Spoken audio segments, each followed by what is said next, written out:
And your reading is the dragon. That's exciting, I suppose. Perhaps you're due for an adventure.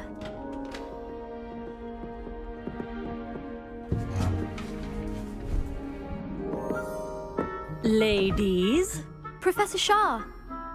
astronomy is not divination. You won't find the mysteries of the cosmos charted out on your palms or at the bottom of your teacups. Alas, the heavens remain hazy to the starry-eyed.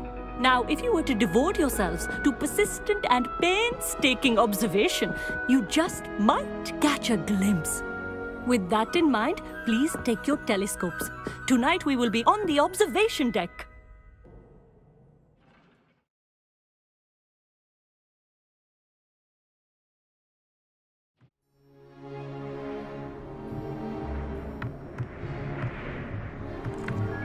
Still don't have your own? You can't be the new student forever, you know. You can share with Mr. Takar.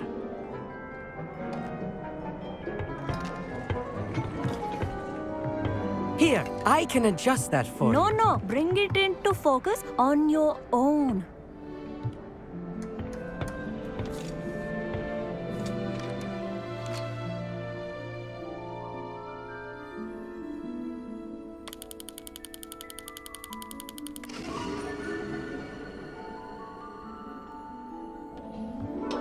Now, I expect all of you to put in your stargazing hours outside of class. Is that clear? But, Professor, it's freezing out. Mere cold didn't stop the great stargazers of the past. Look only to the astronomy tables they erected throughout the highlands from which they gazed millennia ago on the very self-same stars above us. Is that clear?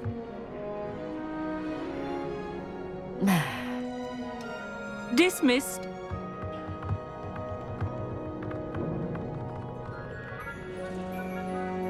Hello again.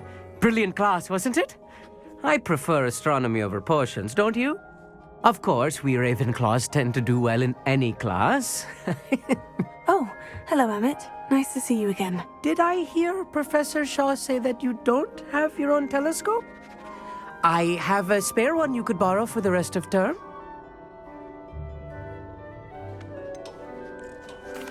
I can't do that, Amit. You might need it. No, really, you can. And I won't. It's my old one.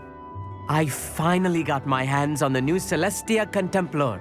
You've heard of it, I assume? I mean, of course you have. It's only the pinnacle of all personal stargazing implements.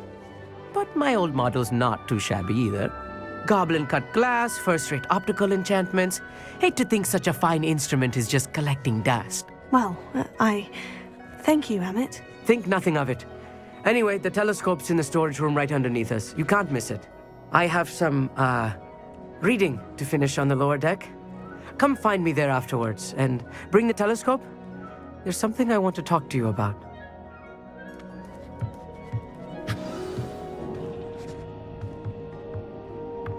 Tried to put off my stargazing as long as I could. A lot of good that did. How am I supposed to find Sirius when my hands are too cold to use a telescope? It's a dog, isn't it? The constellations are beautiful. Not sure they're worth dying of a cold for, but they are beautiful. Our meat thinks he knows everything. Even told me he can speak gobbledygook. Sounded like gibberish to me. Revelio.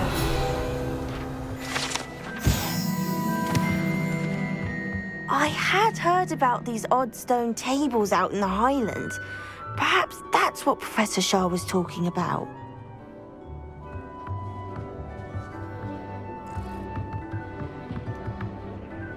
Not sure what you can learn from these astronomy tables that you can't learn from a cup of tea leaves. Tried to put off my stargazing as long as I could. A lot of good that did.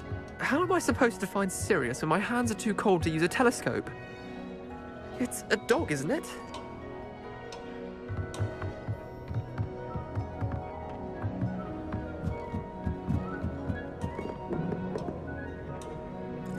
Springbok!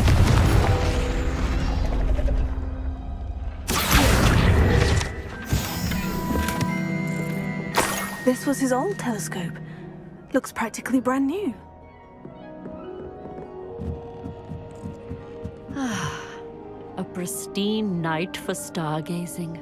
Do not let it be wasted. Professor Shah, I'm interested in learning more about astronomy. It is increasingly rare to find a student who seeks after things celestial, of their own accord. But if you truly desire to chart the courses of the cosmos, you must rid your mind of the terrestrial babble of others. We ourselves are not unlike blank star charts, you know? Empty canvases waiting to be inscribed with all that the universe has to offer. Do you understand? Am I right in thinking you are unimpressed by divination? Of the many other so-called disciplines taught here, divination is perhaps the most feeble, especially in its nonsensical practice of astrology. Do not confuse astronomy and astrology. One is concerned with mysteries stellar and lunar, the other is mere lunacy. You mentioned astronomy tables earlier in class. What were you talking about?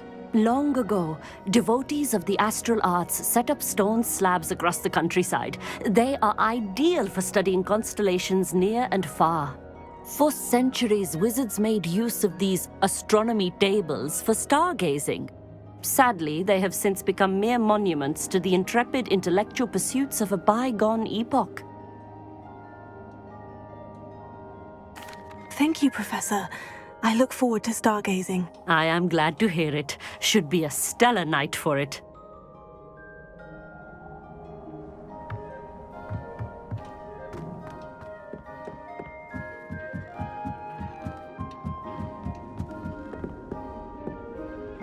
The perfect night for... Oh, hello again.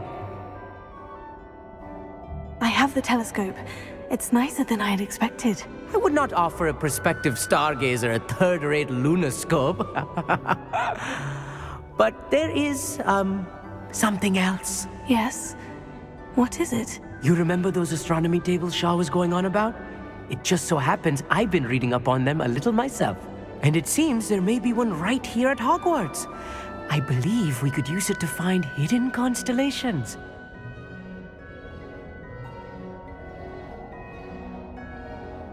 And you need someone to help you find it. I do. Are you in?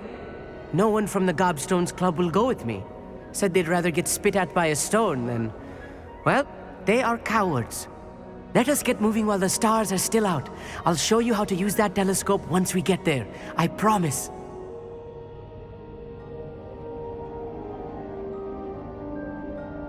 Oh, no need to convince me. Let's get going. Brilliant. You won't regret it.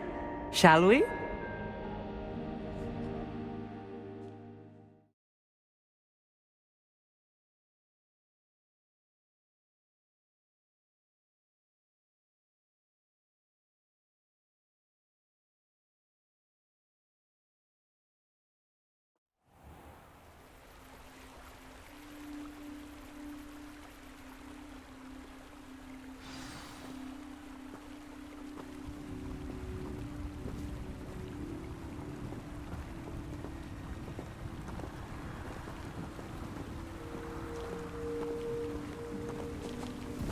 Lumos!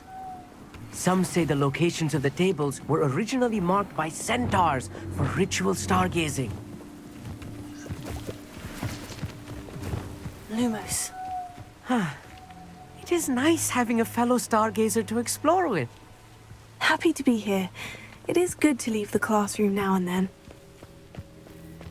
It's not that creepy out here at night, is it? The Gobstones Club are cowards. Here I am, charging ahead. Why don't you lead the way? If you're sure.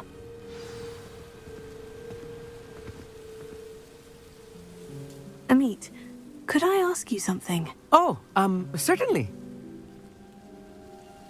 Where precisely is the table we're looking for? According to an old astronomer's chronicle I found in the library, it may be somewhere along the castle wall. Why are you so fascinated with stars? I suppose because there is so much to learn about them. I mean, there is plenty to learn about a lot of subjects, but astronomy seems limitless. Always something new being discovered. They are forever discovering new moons and stars. In fact, they discovered a new planet just 50 years ago. Actually, that's all I wanted to know. Oh, very well then.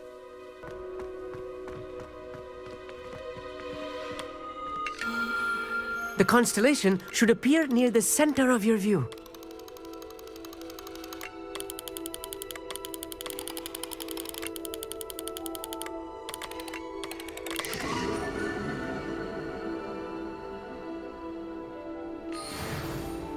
I was right about the tables.